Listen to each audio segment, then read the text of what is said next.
রাতে ডিনার হচ্ছে একটু আলুর পরোটা করেছি। তো এখন আমি মাম্মামকে খেতে দেব।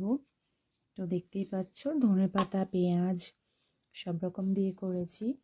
তার সঙ্গে আমি একটু দিয়ে দেবো, আমি ওকে আচার দেব, আর তার সাথে লাড্ডু আছে। তো মাম্মামের জন্য একটা লাড্ডু, আর চলো আমি ওকে আচারটা দিয়ে দিই। হচ্ছে একটা মিক্সড আচার, যেটা আমি ফ্লিপকার্ট গ্রসারি থেকে নিয়ে এসেছিলাম। দারুণ খেতে।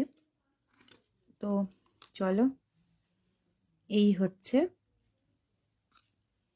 আজকে মাম্মামের ডিনার।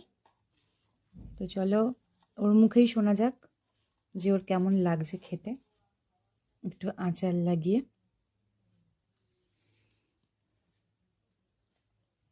কেমন লাগছে তোমার আজকে ডিনারটা? ভালো। ভালো লাগছে?